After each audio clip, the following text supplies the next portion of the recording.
Os relatos sobre nossas mortes foram exagerados. E eu tava reescutando um podcast que a gente gravou no nosso antigo projeto Ideia Andante, lá em 2016, início de 2016. E nesse podcast a gente comenta assim, nossa, se a gente achou que 2015 foi pesado, olha o que está acontecendo em 2016. Como éramos jovens e inocentes, né, cara? 2016 foi um paraíso, né, cara? Perto de 2019. Perto de 2019. Tanto econômico, político, social, existencial, tudo, cara. A gente vai falar hoje de um tópico que a gente queria falar há muito tempo. Acho que é um assunto bem interessante, ainda mais em 2019. Vamos dar uma breve introdução sobre o que é o conceito de escravidão, uma visão mais filosófica. A gente vai comentar sobre escravidão étnica no mundo antigo, por que ainda existe escravidão no mundo de hoje, livros e filmes que retratam a escravidão, e terminar o episódio tentando fazer com que você entenda um pouco mais sobre o assunto a partir do cinema e cultura pop e filosofia. Ao contrário do que muitas pessoas pensam, a escravidão ainda existe na nossa sociedade. Se não ela declarada, mas regimes análogos à escravidão, onde pessoas com muito mais condições, com muito mais dinheiro, vamos ser bem direto, agem como se escravidão fosse uma coisa assim, isso é um mero vitimismo. Antes de começar o vídeo de fato, né, procura na internet aí, mas tem um experimento social que teve na Europa, onde a galera botou uma máquina tipo de refrigerante, e aí tava escrito assim, né, camisetas a $1 ou a €1, né, não lembro. E aí quando você colocava o dinheiro, ao invés de sair a camiseta a $1, saía a foto de pessoas trabalhando em fábricas de roupa em regime de escravidão e mensagens, né, tipo, cara, é $1. Então, obviamente que a camiseta não existe camiseta de $1, mas é para as pessoas se tocarem. Quando o negócio é barato demais, alguém tá pagando a fatura porque o lucro do patrão não vai ser diminuído, tranquilo? Com certeza. E algumas das obras que a gente vai comentar hoje, uma delas em específico, meio que abre a ferida dessa sociedade, principalmente a sociedade brasileira, e a gente não tá falando de esquerda ou direita, porque essa obra em específico, ela mostra essa hipocrisia tanto num lado quanto no outro. O que é escravidão, então? Escravidão, de acordo com o dicionário, a gente separou aqui, dá uma olhadinha, a gente vai deixar esses links todos para vocês. De acordo com o dicionário, escravidão é um regime, uma prática social onde um ser humano assume direitos de propriedade sobre o outro. E a maneira que é colocado isso para aquele próprio povo aceitar, na maioria das vezes na história foi colocado dessa forma, é fazer a própria sociedade dos senhores de escravos achar que aquele povo escravizado não é nenhum ser humano. A gente viu isso, por exemplo, na Alemanha nazista, a gente viu isso nas Américas, aqui nos países onde a escravidão um tempo atrás era algo comum, e a gente viu isso, por exemplo, num assunto que a gente gosta muito, que são nos filmes de Kung Fu que mostram a história da China, a maneira que os japoneses e os ingleses, principalmente, tratavam os chineses. Eles faziam os seus povos, né, faziam inclusive até o próprio povo chinês achar que não era um ser humano. Eram os doentes da Ásia. Eram os homens doentes da Ásia, e sendo assim eles podiam fazer o que queriam e bem entendiam com aquele povo que, bom, não são nem mesmo seres humanos, né? Então assim, a gente vai depois abordar um pouco melhor esses aspectos, mas grosso modo é isso, né? Há uma visão um pouco mais filosófica da coisa, que é um filósofo que a gente aborda aqui com um certo respeito, que é o Hegel. Filósofo dificílimo e tal, mas lá no Fenomenologia do Espírito, o Hegel vai falar que através do processo de reconhecimento do ser humano, como é que eu me reconheço como ser humano, como é que você se reconhece como ser humano, esse processo para Hegel está envolvido numa espécie de disputa, onde um é derrotado, um derrota, e aí o derrotado reconhece que ele é escravo daquele que o derrotou, e portanto o escravo reconhece seu senhor, e o senhor se reconhece senhor a partir do seu escravo. Então é uma relação quase simbiose, né? Assim como você não pode pensar o preto sem o branco, você não pode pensar o escravo sem o seu senhor. É impossível. E o Hegel diz, veja como eles têm uma relação. Bom, aí na história da filosofia tem uma porrada de caras que vão tentar melhorar isso, como Alexandre Kojève, os jovens hegelianos, o próprio Marx, a Escola de Frankfurt, né, que tenta resgatar tudo isso, mas acho que é uma boa definição filosófica de escravidão. Um adendo legal pra gente comentar sobre escravidão é que eu tava lendo um livro, não sei se tu lembra que tem lá em casa, Johnny, mas o nome é História da Vida Privada. É um livro enorme, assim, escrito por várias pessoas. E aí quando eu fui ler e tal, e lá nas tantas ele comenta sobre escravidão no mundo antigo romano. E ele fala que ao contrário do que a gente imagina hoje, por conta da escravidão negra, os romanos não tinham essa relação de objetificação do escravo, porque ele tinha vários direitos que os escravos negros não tinham. E a escravidão moderna, que nem você falou, né? Na China, em outros locais do mundo, você tem a escravidão como uma prática recorrente. A gente queria ampliar isso, cara. A gente comentou aqui no começo do vídeo. O cara trabalha por mês inteiro e vive com uma renda per capita de R$513 por pessoa. R$513, cara. E ainda tem gente que acha que que o pessoal tá ganhando muito, né? Sim. Qualquer auxílio já disse que é vitimismo e etc, uma esmola e etc. Complicado isso aí, cara. A gente tem que pensar com mais cuidado. Até que ponto isso não pode ser enquadrado como um regime análogo à escravidão. E é interessante isso que tu comentou, porque a ideia de escravidão mudou muito a partir das grandes navegações. Tu mesmo comentou dos romanos, mas Alexandre o Grande e a antiga Grécia também via a escravidão de uma maneira diferente. E os próprios povos mesoamericanos aqui, né, os incas, os maias, os astecas, eles viam a escravidão de uma maneira diferente. Então, quando eles derrotavam um outro povo, quando eles venciam uma guerra, pegavam alguns escravos, mas cada um daqueles povos tinha um local específico onde eles poderiam, inclusive, adorar os seus próprios deuses e poderiam trabalhar e ter casas, né? Acho que a principal diferença da escravidão do mundo antigo para a escravidão pós-navegações, como o Jerônimo acabou de falar, essa ideia de que o escravo, pós-navegações, ele é um objeto para gerar lucro. E no mundo antigo, ele é alguém que eu dominei através da força, alguém que eu dominei através da cultura, alguém que eu dominei, mas não necessariamente visando lucro, né? Tipo, sim. O objetivo da escravidão no mundo antigo não é necessariamente você lucrar com o trabalho dessa pessoa. Embora, claro, haja discussões, porque Platão e Aristóteles vão dizer que a escravidão é necessária para poder deixar o ócio para os filósofos e para os administradores da cidade. Então, é um debate. Mas, obviamente, há essa diferença que o Jerônimo acabou de comentar. Isso é inegável. Vamos lá, então? Momento dicas. Livros. Livros. Primeira recomendação que a gente faz para entender melhor a escravidão, e no caso do Brasil, não dá para entender a escravidão sem esse cara, Casa Grande e Senzala, do Gilberto Freire. Também tem uma continuação chamada Sobrados e Mucambos, pouco falado. O Gilberto Freire vai tentar explicar um pouco como a relação simbiótica entre senhor e escravo aconteceu no Brasil, como isso foi determinante para a constituição do escravo, mas há uma crítica muito forte ao Gilberto Freire. Por quê? Porque ele diz que essa relação escrava no Brasil, ela não foi tão violenta. E, acho que foi, né? Meu Deus, se não foi violento, tá louco, né? Tem uma relação mais amorosa e simbiótica e tal. Mas... O problema do brasileiro, eu acho que em obras artísticas a gente não tem tanto demonstrado o que foi a escravidão aqui no nosso país. Em tempos antigos fizeram poucos filmes, acho que livros são poucos os que foram escritos. E atualmente é meio que um tabu tu falar de escravidão. A gente tem, inclusive, um parceiro nosso, um amigo nosso que fazia parte do Cine Sofia, que é uma pessoa completamente contra a filmes e obras que falam de escravidão. Eu lembro de uma vez que eu comentei com ele do Django Livre, que é um filme que tem uma ficção, tudo, mas aborda de uma maneira muito clara o que era a escravidão nos Estados Unidos. E ele é um cara completamente contra o filme, nunca assistiu. E eu perguntei pra ele por que ele não tinha assistido. Ele disse que não assistiu porque ele não sabia nem explicar o porquê. Mas o que eu entendi era isso, porque tem um grupo de pessoas que problematizam e lacram e que dizem que não se deve mais mencionar escravidão em obras artísticas. Eu acho isso uma coisa muito perigosa, de uma certa maneira, porque, claro, tu não vai mostrar isso de uma maneira banal, mas também tu deixar o povo esquecer o que foi aquilo ali, há um risco muito grande daquele povo repetir os mesmos erros. Vai falar sobre a Alemanha do período dos anos 30, 40 não tem guerra, não tem campo de concentração. Sim, não existiu campo de concentração com os próprios alemães. A gente vê o exemplo que eles dão, eles dão um ótimo exemplo, o povo alemão, que até hoje eles não deixam, né, eles não escondem a sua história. A gente percebe que é um dos povos que mais evolui em termos de assumir os seus erros e tentar se renovar, né? A próxima obra é óbvio, né? Os Escravos, de Castro Alves, uma obra fantástica, já foi matéria de Enem em vários momentos. Castro Alves é um baita escritor brasileiro, retrata essas relações sociais de maneira, enfim, é Castro Alves, né, cara? Poxa vida, se tu não leu, a literatura brasileira é bem mais que Machado de Assis, que é um baita escritor também, né? Mas é bem mais que ele. Vai falar um pouco mais, destrinchar mais como se deu esse processo, né, de relação de escravo, que não é uma mercadoria, mas, enfim, também não tem liberdade. E, óbvio, não podia ficar de fora uma obra literária que faz a ponte com o mundo cinematográfico, que é Escravo e Isaura. Que, poxa vida, né? Uma das novelas mais famosas do Brasil, Escravo e Isaura, é um livro muito bem escrito. Se você está a fim de começar, é uma boa porta de entrada para entender esse lance. Momento filme. Cinema!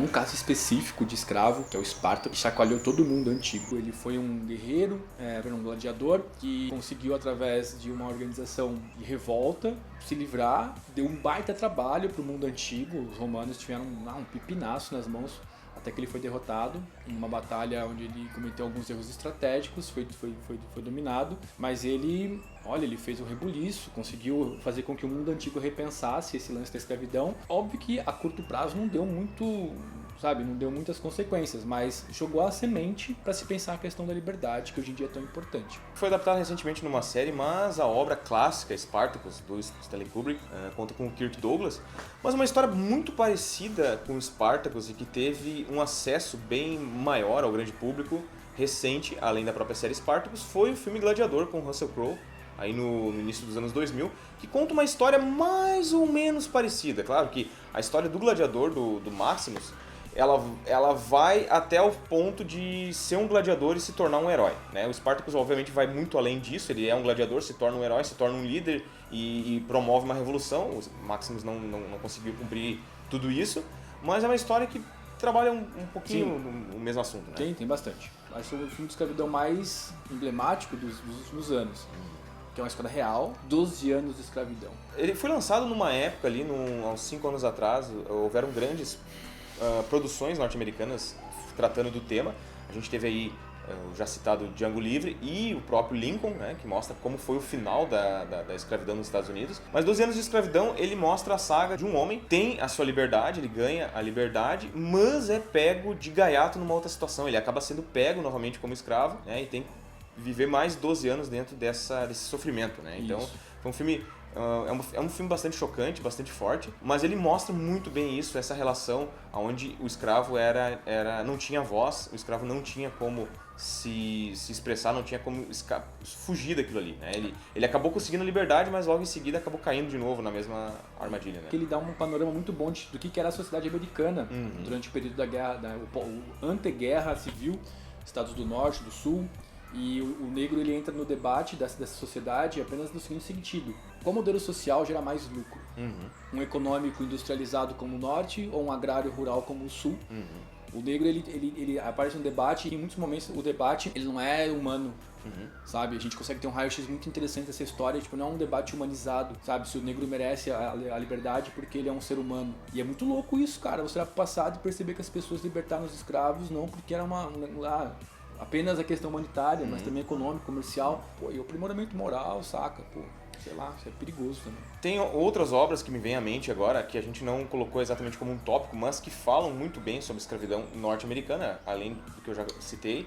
Mas tem, por exemplo, A Cor Púrpura, com a Whoopi Goldberg, produzido, né, e um filme que foi desenvolvido pela Oprah Winfrey. Um filme muito bom, que é um filme que tem um peso, acredito, tão grande quanto, ou até maior que 12 anos de escravidão. Valeria citar também aqui Bem Amada, que é um filme suspense, terror, drama, que se passa na escravidão, novamente desenvolvido pela Oprah Winfrey, mas dessa vez protagonizado por ela. Um filme muito interessante, que mostra uma mulher tendo que lidar com, literalmente, fantasmas do passado. Uma filha que ela acabou matando por medo de voltar à escravidão, e essa filha volta para assombrar ela. E é um filme muito bonito, é um filme de terror, digamos assim, mas tem uma carga dramática muito bonita, né? Para finalizar, nossa recomendação gigantesca para entender um pouco mais a escravidão, Quanto Vale por Quilo, que é um filme brasileiro. E que já vale fazer uma citação, reforçando o que a gente já comentou, né? O Jerônimo comentou no começo do vídeo, que é a escassez gigantesca de produção audiovisual brasileira, né, a tratar do tema. E a gente acha que 2019, apesar do tema do Enem ter sido democratização do cinema brasileiro, e quem acompanha a Cine Sofia tinha material para falar no Enem. Oh, com certeza. Muito material para falar no Enem. Muito material. Olha só, vale a pena até a gente pensar em algo a respeito para o futuro.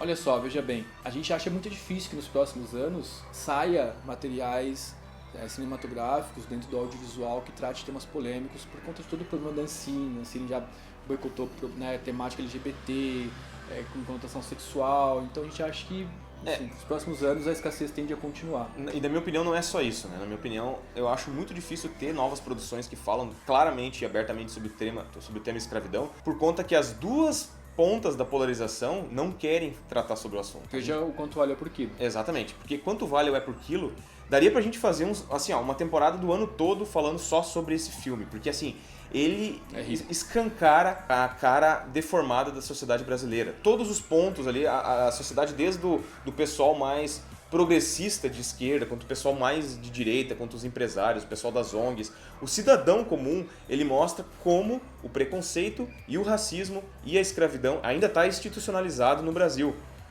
Desde o racismo velado, que é muito presente ainda, quanto as próprias oligarquias lá de 1800 e pouco que ainda continuam as mesmas famílias, etc. Ou até mesmo as mesmas atitudes de enxergar o mais pobre, ou de enxergar o negro, ou de enxergar outra pessoa de uma outra classe social, de uma maneira, tipo assim, estou lhe dando uma moedinha, pega aqui uma moedinha, entendeu? Então, o cara faz mais pra poder dormir com a consciência melhor do que pra realmente ajudar o outro, né? Exatamente, e eles mostram inclusive a polêmica e a situação toda com os Capitães do Mato. Uma hora muito emblemática, que olha, um soco no estômago, onde mostra um jovem que é muito criticado pela sogra, a arrumar um emprego bom, etc, para cuidar bem da filha. Esse jovem é obrigado a cair no mundo do crime, vira um matador, e no final, quando ele mata a principal, a protagonista da história, ela é como se fosse uma Marielle Franco, assim. Entra o áudio: o Capitão do Mato trabalhava para dar um futuro melhor para o seu filho.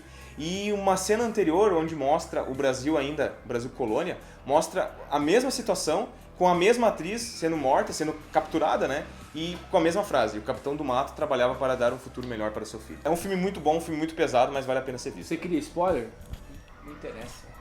Não, spoiler de filme educativo. Não interessa, porque o filme, pelo amor de Deus... É um filme de 2005, cara. Por favor, spoiler cara. De um filme de quase 20 anos, tá louco, né? Tem que ser falado. Uma outra obra que vale citar, que fala muito bem sobre esse choque da social, é Que Horas Ela Volta, com a Regina Casé. Mostra muito bem o ódio que o mais abastado tem do pobre, que o pobre conseguiu estudar e tira notas muito melhores que os seus filhos ricos que estudaram em escolas particulares. Né? Tudo isso também está presente na obra do Gilberto Freire, né? Aquela segunda, que não é tão famosa, Sobrados e Mucambos, ele faz a transição, ele fala por que os garis, por que as periferias, os presídios, a população é majoritariamente negra, tem uma população negra muito significativa, e os cursos de medicina e odonto não. Sim, sendo que a maior parte da população brasileira é negra. Inclusive o Roger, que é o treinador do Bahia, foi ex-treinador do Grêmio, foi uma estrela no Grêmio. Eu vi essa entrevista. Ele comentou que ele ficou indignado do pessoal dizendo: tu vê 2 técnicos negros, né? Os 2 times tinham técnicos negros. Ele disse: cara, por que esse espanto, cara? Essa entrevista do treinador é uma aula sobre racismo. É uma aula. São 6 minutos de entrevista, eu vi umas 3 vezes.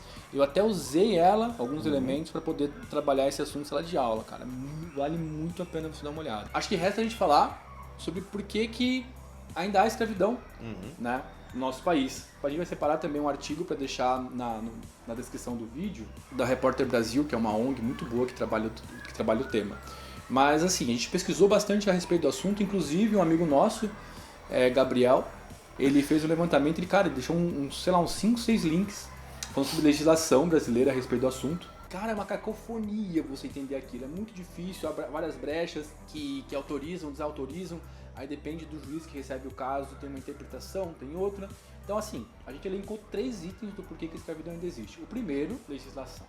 Uma legislação que é complacente em algum momento, que dá algumas margens e brechas legais e interpretações diversas que, no segundo item, torna difícil a fiscalização. Olha o tamanho do Brasil, né, cara? E quando a escravidão foi abolida, quando os escravos ganharam a liberdade, ali já começou o problema, porque ele simplesmente foi dito pra eles: beleza, estão livres, tchau. Tá aqui sua alforria, seu documento. Vai viver a vida. Vai ser o empresário, pode fundar a Apple agora. Mas cara, como que a pessoa dá o próximo passo? Não dá. E a gente percebe que essa mentalidade existe muito presente até hoje. Tu simplesmente diz pra pessoa mais pobre, não digo nem só o negro, mas a pessoa mais pobre, de uma classe social mais pobre: tá aí, te vira, seja rico. Eu trabalho desde os 10 anos, como é que tu não consegue? Daí tu vai ver o cara trabalha desde os 10 anos apontando lápis pro pai, né? no escritório. Arrumando quadro. O terceiro item do porquê é difícil acabar a escravidão é grana. Escravidão moderna, ela gira em torno de uma coisa bem simples, que é uma equação bem simples. Eu vou competir no mercado, e aí os preços são ridiculamente, né, a margem de lucro é baixa, e aí em alguns casos, algumas empresas menos escrupulosas, para aumentar a margem de lucro, diminuem os encargos trabalhistas. O jeito mais fácil de você diminuir o encargo trabalhista é você terceirizar o seu trabalho para um país do terceiro mundo, geralmente africano e alguns locais da Ásia, até do Brasil, que permitem você utilizar a mão de obra com um valor de trabalho baixíssimo, com um salário ridiculamente pequeno, com situações precárias de trabalho. São empresas que terceirizam sua mão de obra, e quando é flagrado usando mão de obra escravo, diz: olha, mas não é nossa empresa, é uma terceira que faz pra gente, não sei o que, a gente não consegue fiscalizar. Então assim, esses 3 itens, fiscalização, legislação e grana, a gente elencou como os 3 principais itens para continuar existindo o trabalho escravo nos dias de hoje, em pleno 2019. Um absurdo, mas real. E fora, eu acho que dá pra citar também, fora outras questões sociais, nenhum de nós é sociólogo, mas tu como filósofo estudou bastante sociologia, né? Sim. A própria questão do indivíduo em si, entender o que é escravidão e entender o que é racismo, entender o que é preconceito. Porque eu vejo pessoas brancas falando, isso aí não é escravidão, isso aí é vitimismo. É mimimi. Tudo é escravidão agora, esses negros não sei o que, esses negros não sei o que. Só que, cara, isso aí é a mesma coisa que se um de nós dois, homens barbados, disséssemos pra uma mulher o que é menstruação, por exemplo. Isso sim é o verdadeiro lugar de fala. Chega ridículo, né? É ridículo falar isso. Entendeu? Isso sim é o verdadeiro lugar de fala. A gente não vive isso, cara. Tu não vive isso na pele, não tem como tu falar o que é o que não é. Você não tá grávida nada, eu sei que é gravidez. Como tu sabe? Você nem tá enjoada, cala a boca, você não tem enjoo de grávida, eu sei o que é tá grávida. Aí, tipo... E o cara é um homem, né? O cara é barbudo, assim, com barbão desse tamanho. E falando, Falando, a situação é ridícula, mas é o que acontece no caso do racismo. Pô, estudei pra caramba o assunto. Obviamente o meu avô, que é negro, só sabe muito melhor do que eu sobre isso. Né? Meu avô, João, pai do meu pai, ele é negro. Ele obviamente sofreu com isso. Talvez ele não saiba, como disse Jerônimo, porque a escravidão moderna, as pessoas às vezes são libertadas de cativeiros, né, onde estão trabalho análogo à escravidão, e ela tipo não entende nem que ela é escrava, o que está acontecendo. Mas como é que eu sou escravo? Eu tenho um salário. Sim, mas o salário de R$100 por mês, cara. Isso não é salário, né? Sabe? Ou então é um salário de R$200, R$300, e o patrão fala assim, mas tem que comprar na minha venda, e a venda é superfaturada, então o cara está sempre devendo para venda, então ele não recebe salário. Certeza. Ele fala, eu ia te pagar tanto, mas está devendo tanto na venda, que é minha, olha que interessante, né? O cara compra por 5, vende pro funcionário por 30, aí paga baixo e o cara tá sempre devendo. E o dinheiro volta pra ele, né? Não, sabe? Cara, isso é óbvio, né, cara? E aí dorme em situações ridículas. Eu já vi gente defender esse tipo de trabalho, porque quando a Polícia Federal vai e liberta essas pessoas, que essas pessoas falam, não, mas eu preciso do emprego, me deixa voltar. Uma síndrome de Estocolmo extrema, né, cara? Extremíssima. Pra finalizar, a gente queria citar uma ONG que faz um trabalho muito bonito, brasileira, premiada fora do Brasil, dentro do Brasil, em vários locais do mundo. Ela foi fundada, um dos seus membros mais famosos hoje é o Leonardo Sakamoto, blogueiro do UOL, é um jornalista que cobriu guerra e tal, o cara é super premiado também. O nome da ONG é ONG Repórter Brasil. Ela faz um trampo fabuloso de investigação, faz uma coleta legal de dados para saber onde tem foco de trabalho escravo, dá esses dados mastigadinho para a Polícia Federal faz uma curadoria, né, ver se realmente é o que eles estão vendo, se não é. E eles trabalham em parceria, portanto, com o governo federal, com a Polícia Federal. E, cara, assim, acompanha. Vou deixar, inclusive, um artigo desses caras aqui, falando sobre escravidão moderna. Vale muito a pena, porque é um trabalho muito bonito e necessário nos dias de hoje. Então, pra finalizar, a gente quer pedir pra todo mundo aí curtir, compartilhar, se inscrever. No último ano, o Cine Sofia deu uma crescida muito legal e a gente quer que cresça cada vez mais. A gente tem uma barrigada aí no meio, né? Quem nos conhece sabe. O Juliano, né, infelizmente, perdeu uma pessoa muito querida. O meu pai está lutando contra o câncer ainda. Ele sofreu bastante com negligência médica. Está sendo um momento muito difícil da minha vida, mas hoje mais estabilizado, né? Tanto o meu quanto o Jerônimo. Então a gente passou um tempo off, porque, cara, a vida foi punk, né, cara? Foi punk. E a gente quer dizer que a gente vai, de repente, trazer menos quantidade de material em comparação ao que a gente trazia um tempo atrás, mas a gente vai procurar sempre trabalhar melhor para a qualidade aumentar. Então vai ter uma quantidade menor, mas uma qualidade aumentando exponencialmente. Haja visto esse vídeo, né? Esse vídeo vai ter mais ou menos uma meia hora de duração, porque a gente fez uma pesquisa muito aprofundada. Os vídeos serão mensais, assim como os podcasts, mas com uma qualidade de pesquisa muito mais aprofundada. A gente queria poder apresentar mais material? Queria, mas no momento não está sendo possível porque o Cine Sofia é o nosso hobby, né? No futuro a gente pretende tornar nossas profissões e tal. Ganhar dinheiro. Mas aí as coisas mudam também. Eu quero deixar aqui o pedido que vocês acessem o blog do Rafael. O Rafael tá com um blog chamado Boletim Progressista. É muito bacana, toda semana tem material de altíssima qualidade. Então, acessem lá para sempre entender melhor o que está acontecendo no Brasil e no mundo, que, convenhamos, não está sendo fácil, né? A gente não está conseguindo acompanhar as mudanças em tempo real, né? Assim, eu sou suspeito, porque o Cine Sofia nasceu por conta das nossas duas, desejos, vontade. Então, assim, eu sou suspeito, mas eu não conheço ninguém, eu não apertei a mão de nenhum cara que manja mais cinema que o Jerônimo. Eu não sei se esse cara existe, não tá no meu radar. Então, se você curte dissecar cinema, mas assim, com consciência, com qualidade, com conteúdo, que não é só bobeirinha, não é uma blogueira falando porque gostou de um filme A ou B, mas tipo, realmente dissecar cinema, história do cinema, tudo que você tem. Cara, é o canal do Jerônimo. Ele tem um canal que fala só sobre isso. Por favor, se você manja de cinema, se você curte, quer entender mais, saber mais, se é a tua paixão, você tem que acompanhar o canal do Jerônimo. Faça esse favor pra gente, porque, mano, é bom de verdade. Os links a gente vai deixar todos na descrição desse vídeo. A gente agradece a todo mundo, sem exceção de ninguém, família, amigo, inscritos no canal, quem curte a gente no Facebook, quem acompanha a gente no Instagram. A Bruna, que tá, minha esposa, tá em 2 empregos agora, cara, uma loucura nessa vida. Que cuidava do Instagram, vai voltar a cuidar. Cara, a gente tem tanta gente do nosso lado, tanta gente nos acolhendo, que nem dá pra falar o nome de todo mundo, seria injusto. Então a gente deixa um beijo enorme a todo mundo, porque se a gente tá passando por tudo que a gente tá passando na vida e não deixa a Cine Sofia morrer, É com a ajuda dessas pessoas. essas pessoas. A gente agradece muito. É isso então? É isso. Um grande beijo no fundo da alma de todos vocês. A gente vai trocar hoje. Hoje eu digo, fiquem com Deus, pra sempre. E não morra. Valeu.